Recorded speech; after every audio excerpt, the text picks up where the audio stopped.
आज बहुत दिनों बाद मैं वीडियो बना रही हूँ। तो अब गर्मियाँ आ रही हैं और मौसम बहुत ही अच्छा हो रहा है इन दिनों, और अब घूमने वाला मौसम है, तो आपको खूब सारी घूमने वाली वीडियोस दिखेंगी आने वाले दिनों में। और आज मैं जा रही हूँ एक नए देश, मैं जा रही हूँ पोलैंड। पोलैंड बहुत ही खूबसूरत देश है, बहुत ऐतिहासिक सा देश है, और यहाँ से मुझे अभी लेनी है फ़्लाइट, और मैं फ़्लाइट से पहुँचूँगी पोलैंड की राजधानी वॉर्सो। तो फ़िलहाल मैं घर पे ही हूँ, घर के बाहर ही हूँ, और अब बस यहाँ से मैं एक बस लूँगी, एक ट्रेन लूँगी और फिर पहुँच जाऊँगी एयरपोर्ट, और फिर हम घूमेंगे वॉर्सो।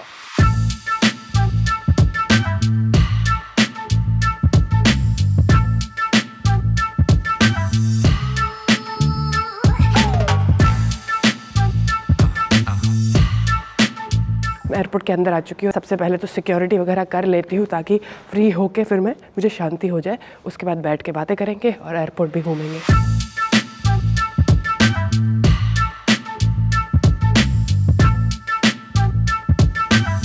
सिक्योरिटी वगैरह करके मैं और अंदर आ चुकी हूँ। 5 मिनट भी नहीं लगे सिक्योरिटी करने में, और अभी तो मेरे पास बहुत समय है। तो पहले थोड़ा सा एयरपोर्ट घूमेंगे, ड्यूटी फ्री वगैरह देखेंगे, कुछ खाने वाने का देखेंगे, और फिर चल के बैठेंगे गेट के पास। ये है स्टॉकहोम का ड्यूटी फ्री। काफ़ी बड़ा ड्यूटी फ्री सेक्शन है यहाँ पे, जैसे किसी भी एयरपोर्ट में होता है, और अलग अलग सेक्शन है यहाँ पे, मेकअप, खाना पीना, कॉफ़ी वगैरह वगैरह। और अब मैं जाऊँगी एयरपोर्ट में आगे। काफ़ी बड़ा एयरपोर्ट है, चल चल के आदमी थक जाएगा। और यहाँ है 7-Eleven, तो इसके अंदर चल के कुछ खरीदते हैं। ये मैंने ले लिया है पानी, और अब ले जाएगी कॉफ़ी।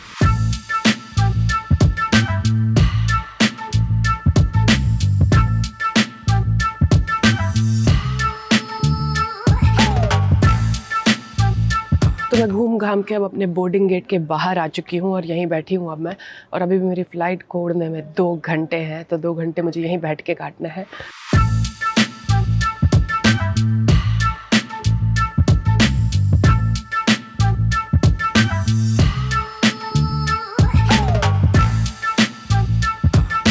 तो फ़्लाइट हो चुकी है लैंड, और अब मैं पहुंच गई हूँ वॉर्सो। वॉर्सो के एयरपोर्ट पे मैं हूँ, और अब मुझे कुछ घंटे एयरपोर्ट पे ही रुकना है। उसके बाद मुझे यहाँ से एक बस मिलेगी, वो बस लेके मुझे शहर में जाना है।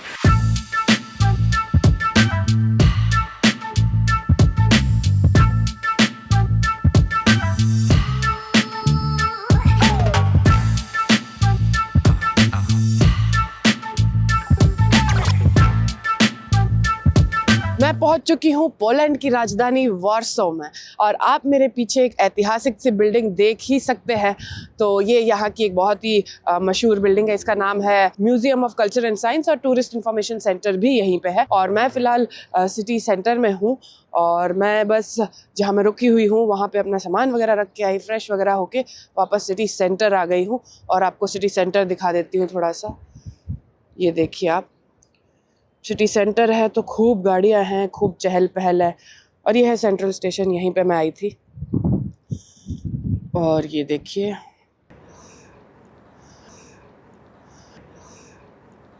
तो ये सेंट्रल स्टेशन देख के मेरा पहला रिएक्शन तो ऐसा था कि बड़ा अलग सा शहर है। जैसे नई बिल्डिंगें हैं और पुरानी बिल्डिंगें हैं, सब कुछ एक साथ में है। तो यूरोप के अधिकतर शहर इस तरह के नहीं हैं, मैंने जितने देखे हैं वो तो इस तरह के नहीं हैं। उसमें सारी पुरानी बिल्डिंगें और पूरा पुराना शहर लगता है, और अगर नया है तो भी अलग से होता है। लेकिन ये पूरा मिक्स सा है, तो बहुत अलग है, मज़ेदार है। अब देखते हैं, घूमते हैं कैसा है वॉर्सो, आपको भी दिखाती हूँ। उस तरफ देखिए आप, उस तरफ पुरानी पुरानी बिल्डिंगें हैं, फिर बीच में नई बिल्डिंगें हैं, और यहाँ पे भी देखिए आप, एकदम नई नई सी बिल्डिंगें हैं। तो मैंने ले ली है बस, और अब मैं जाऊंगी पुराने शहर की तरफ।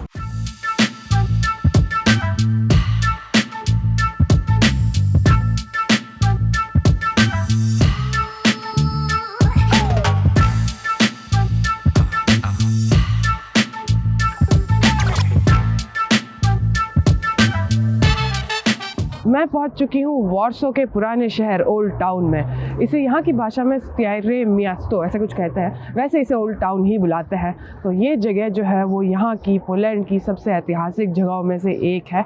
और इतिहास की बात करते हैं जब यूरोप के इतिहास की, तो सबसे ऐतिहासिक देशों में हमारे दिमाग में रोम, इटली, पेरिस वगैरह आते हैं। लेकिन पोलैंड इन सबसे कई ज़्यादा ऐतिहासिक शहर है कई सारे मामलों में। और सबसे मुख्य वजह है विश्व युद्धों। विश्व युद्धों की शुरुआत पोलैंड से ही हुई थी। जर्मनी ने पोलैंड पे 1949 में शायद आक्रमण किया था, और उसके बाद जो हुआ वो तो इतिहास है, और उसके बाद जो हुआ उसका साक्षात ये शहर है जिसे आज हम देखेंगे। मैं आ चुकी हूँ वॉर्सो के पुराने शहर में, और यहाँ पे वॉर्सो का साइन है। सब यहाँ पे फ़ोटो वगैरह खिंचवाते हैं। और ये है पुराना शहर, ओल्ड टाउन जिसे कहते हैं। काफ़ी सुंदर लग रहा है, और अभी सुबह सुबह है तो भीड़ कम है। थोड़ी देर में यहाँ पे भीड़ बहुत ज़्यादा हो जाएगी। तो चलिए चल के ओल्ड टाउन घूमेंगे। यूरोप के सारे शहरों का नक्शा ना लगभग एक तरह का ही होता है, छोटे शहर बड़े शहर सब। तो जो शहर होता है उसके बीच में एक ओल्ड टाउन होता है। हर एक शहर में होता ही होता है। मैंने आपको स्टॉकहोम का भी दिखाया है। तो वैसे ही ये ओल्ड टाउन है। अब ओल्ड टाउन में सारी पुरानी बिल्डिंगें होती हैं, सारी ऐतिहासिक बिल्डिंगें होती है। कई जगह पे जो सरकारी बिल्डिंगें होती हैं वो सब भी यहीं होती हैं, और राजाओं के महल वगैरह, म्यूज़ियम्स होते हैं, सब कुछ वहीं होता है, और वही सिटी सेंटर होता है। तो यहाँ का ये ओल्ड टाउन है। ये पूरा ओल्ड टाउन है। देखिए आप, ये कितना सुंदर एरिया लग रहा है। एकदम खुला खुला सा बड़ा सा एरिया है, और यहाँ पे सारी टूरिस्ट वाली देखने की जगह है। तो कुछ ही देर में यहाँ पे बहुत सारे टूरिस्ट आ जाएंगे। और बिल्डिंगें देखिए आप, कितनी सुंदर सुंदर सी बिल्डिंगें हैं यहाँ पे। और ये यहाँ का एक चर्च है, और फिर ये दूसरा हिस्सा है ओल्ड टाउन का। तो मैं थोड़ा सा आपको चल के दिखाती हूँ।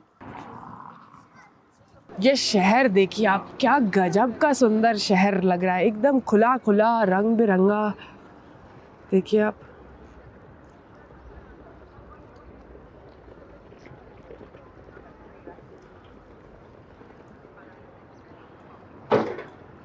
चारों तरफ रंग ही रंग है, और ये बिल्डिंगें बहुत ही खूबसूरत लग रही हैं।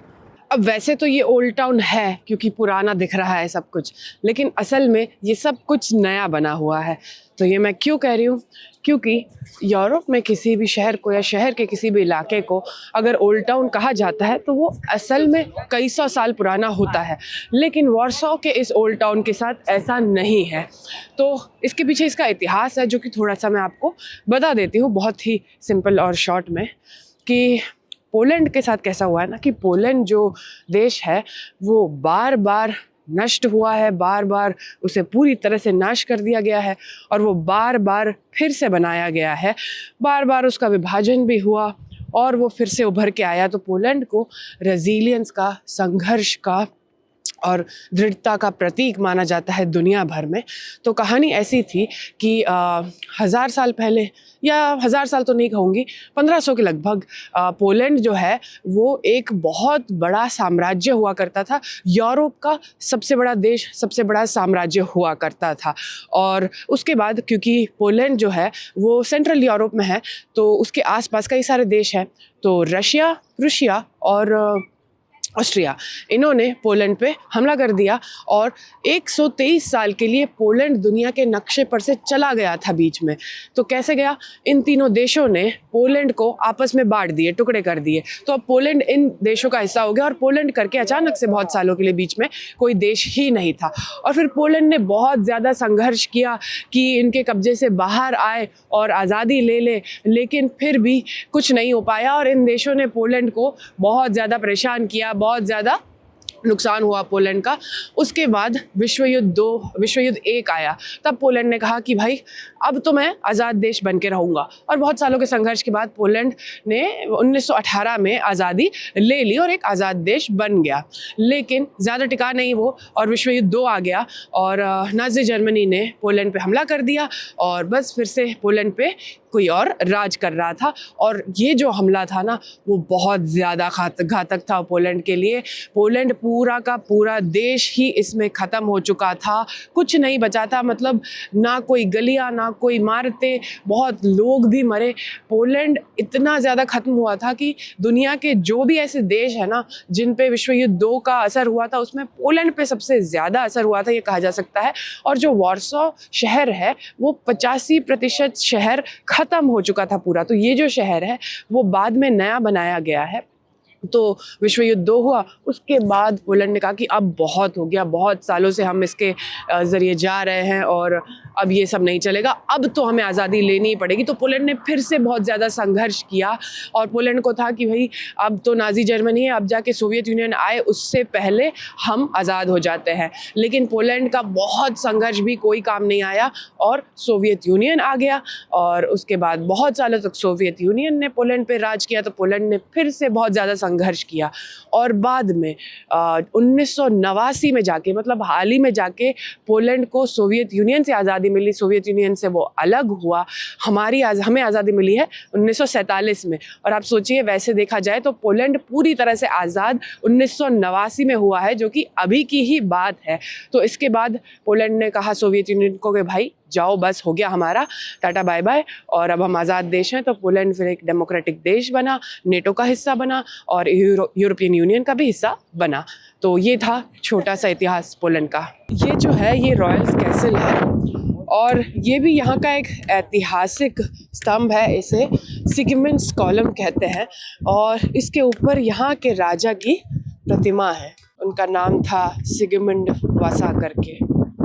मेरे पीछे है यहाँ का रॉयल कैसल, जो कि 13वीं और 14वीं शताब्दी के बीच बना था पहली बार। ये वाला नहीं, जो पहले वाला था वो तो टूट गया था, जैसे कि बाकी चीज़ें टूटी है, उसके बाद ये बनाया गया है। यहाँ पे पहले यहाँ के राजा रहते थे, अब तो कोई नहीं रहता। अब तो ये बस देखने वगैरह के लिए रखा गया है, म्यूजियम की तरह बनाया हुआ है। और पहले इस पर कई देशों ने हमला किया था, जैसे रशिया ने, जर्मनी ने, स्वीडन ने भी किया था। तो अलग अलग समय पे इस पर हमले हुए और ये टूट गया, फिर बना, टूट गया, आखिर में ये वाला बना है, जो कि बहुत ही बाद में बना हुआ है। और इसका आर्किटेक्चरल स्टाइल वगैरह तो काफ़ी हद तक कोशिश की गई है कि मैच किया जाए, जैसा कि पहला था वैसे ही। तो चल के अंदर देखेंगे कि कैसा है।